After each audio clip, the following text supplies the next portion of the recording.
प्रिय हिंदी मित्रों, नमस्कार। हाईटेक हिंदी परिवार में आपका स्वागत है।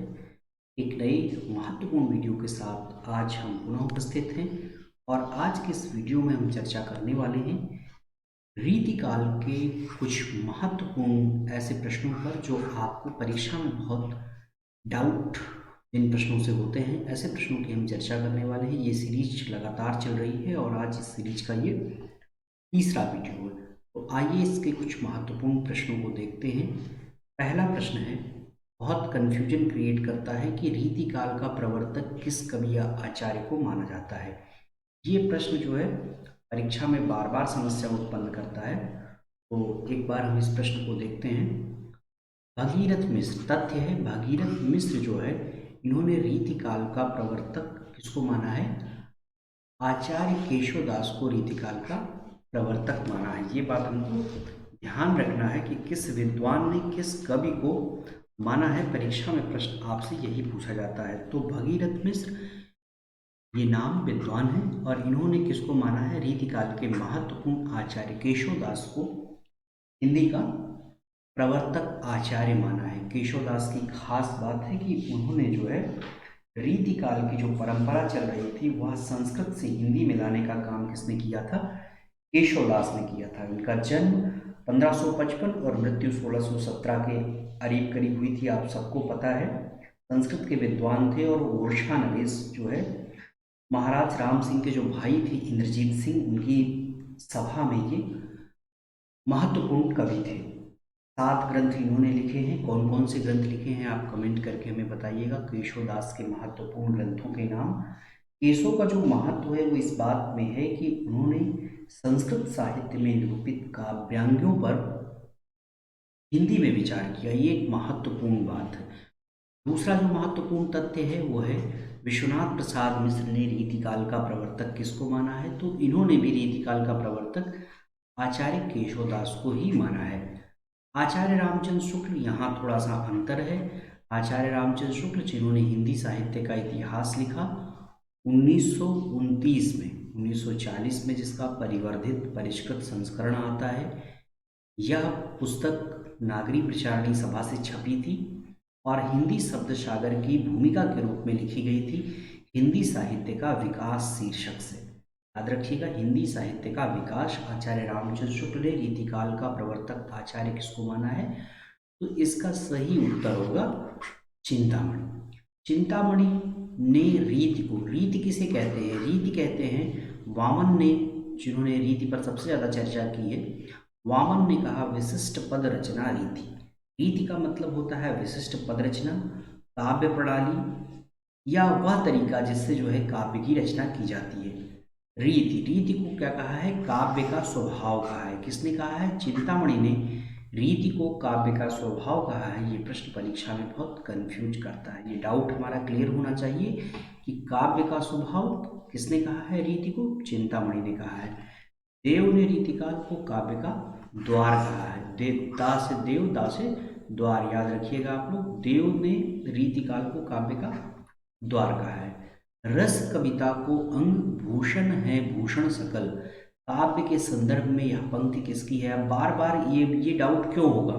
क्योंकि बार बार 2 बार यहाँ भूषण भूषण शब्द आया है, तो आप समझेंगे कि ये पंक्ति किसकी है? भूषण की है। जी नहीं, ऐसी पंक्तियों में हमको ध्यान रखना है। ये पंक्ति किसकी है? भिखारी दास की पंक्ति है, जिन्होंने कहा है कि रस जो है वो कविता का अंग है और जो अलंकार है वो कविता का आभूषण है। काव्य के संदर्भ में ये पंक्तियां किसकी हैं? भिखारी दास के द्वारा ये पंक्तियां कही गई हैं। मूल नाम घनश्याम, प्रश्न पूछा गया है कि मूल नाम घनश्याम, इन्हें जो है कवि भूषण, आपको परीक्षा में या कई जगहों पर डाउट होगा, लोग सवाल इस प्रकार करते हैं कि भूषण को भूषण की उपाधि किसने दी? तो आप समझ नहीं पाते कि अगर भूषण इनका नाम था तो फिर इन्हें भूषण की उपाधि क्यों दी गई? जी नहीं, इनका मूल नाम क्या था? मूल नाम कवि का जो है घनश्याम है और रुद्र शाह सोलंकी, याद रखिएगा, रुद्र शाह सोलंकी ने क्या किया है? इन्हें भूषण की उपाधि दी है। मजे की बात क्या है कि रीतिकाल की कविता का जो प्रधान स्वर है वो श्रृंगार है। लेकिन अगर आप भूषण की कविता को देखेंगे तो आपको पता चलेगा कि इनकी कविताओं में वीरता का समावेश किया गया है। रीतिकाल के जो दो प्रसिद्ध कवि हैं चिंतामणि और मतीराम, इनके सगे भाई थे कौन? भूषण। ये चित्रकूट के जो सोलंकी राजा रुद्रशाह हैं, इन्होंने ही इन्हें कवि भूषण की उपाधि दी। हिंदू जाति का प्रतिनिधि कवि शुक्ल जी ने किसे कहा है? ये प्रश्न भी परीक्षा में बहुत पूछा जाता है और कई बार ये डाउट भी करता है। तो भूषण जो है, भूषण को आचार्य रामचंद्र शुक्ल ने क्या कहा है? हिंदी जाति का प्रतिनिधि कवि कहा है। अगला प्रश्न है, गंग किसके कोप भाजन में? मजेदार सवाल है, ये भी बहुत डाउट करता है। क्यों? क्योंकि गंग जो है समकालीन किसके हैं? ये किताबों में आपको मिलेगा अकबर के समकालीन है। फिर ये कोप भाजन किसके हुए? जहांगीर के हुए। जो है जहांगीर ने इन्हें हाथी से कुचलवा दिया गया। इस संबंध में जो है अक्सर आपको मुहावरे और कहावतें सुनने को मिलती हैं कि बात ही हाथी पाइए, बात ही हाथी पाओ। क्या हम अपनी वाणी के द्वारा ही जो है हाथी पुरस्कार के रूप में पा सकते हैं और हम अपनी वाणी के द्वारा ही हाथी के पैरों के नीचे कुचलवा दिए जा सकते हैं। तो जहांगीर ने गंग से परेशान होकर के या नाराज होकर के उनकी कविता से गंग को हाथी से कुचलवा दिया था। भूल कहत नवरस कवि सकल मूल सिंगार किस कवि की पंक्ति है? प्रश्न पूछा गया है, भूल कहत नवरस कवि सकल मूल सिंगार किस कवि की पंक्ति है? तो ये पंक्ति महत्वपूर्ण पंक्ति किसकी है? देव की है। देव रीतिकाल के अति विशिष्ट कवियों में इनका नाम लिया जाता है। देव का जो है, इन्होंने कहा है भूल कहत नवरस सुकवि सकल मूल सिंगार, और ये पंक्ति किसकी है? देव की है। सीख लीनो मीन मृग खंजन कमल नयन, सीख लीनो जस और प्रताप को कहानी है। अब यहाँ प्रताप शब्द आने से कई बार जो बच्चों को डाउट होता है कि ये पंक्ति किसकी हो सकती है? भूषण की हो सकती है। जी नहीं, ये पंक्ति किसकी है? यह पंक्ति जो है ठाकुर की है। ठाकुर जो है रीतिबद्ध, रीतिसिद्ध, रीति मुक्त में से किन कवियों के अंतर्गत आते हैं? ये आप हमें कमेंट करके बताएंगे। देव जो है ये रीति सिद्ध है, रीतिबद्ध है या रीति मुक्त है? ये भी आप हमें कमेंट करके बताएंगे। उक्ति है, दारा की न दौर यह रार नहीं खुजबे की, ये पंक्ति किसकी है? तो मित्रों ये पंक्ति किसकी है? भूषण की पंक्ति है। बहुत डाउट इन पंक्तियों में होता है। अगला प्रश्न है, दरबारी काव्य बहुत कंफ्यूजन करता है क्योंकि कई कई किताबों में आपको क्या क्या मिलेगा? यही शब्द, इसी शब्द के लिए राज्याश्रित शब्द मिलेगा। क्या? राजाओं के जो आश्रित होते थे उन्हीं के लिए जो है किसी किसी किताब में आपको दरबारी मिलेगा। तो दरबारी काव्य कहते किसे हैं? कई बार आपसे प्रश्न पूछ लिया जा सकता है कि दरबारी काव्य किसे कहते हैं।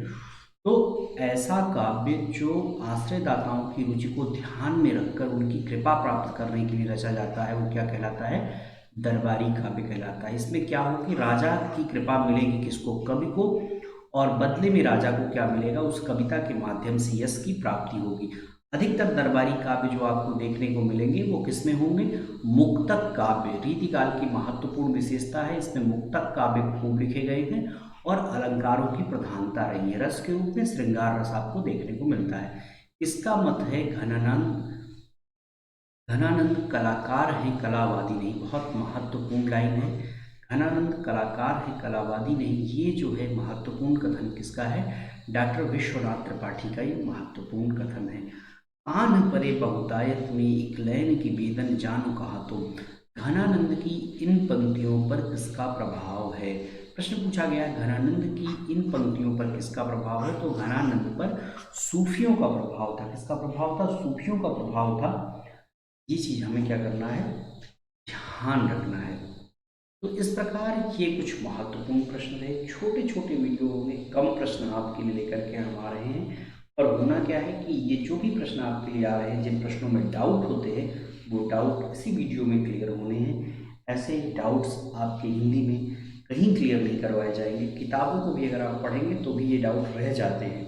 आप हमारे वीडियोस देखिए, हमसे जुड़िए, जो है हमारे वीडियोज को शेयर करिए मित्रों के बीच, खुद लाइक करिए, वीडियो कमेंट करिए, उन प्रश्नों के उत्तर दीजिए जो हम प्रश्न पूछते हैं। एक बार आप जिन प्रश्नों के उत्तर लिख देंगे, यकीन मानिए उन प्रश्नों को आप कभी नहीं भूलेंगे। अगले वीडियो में पुनः मिलते हैं, तब तक के लिए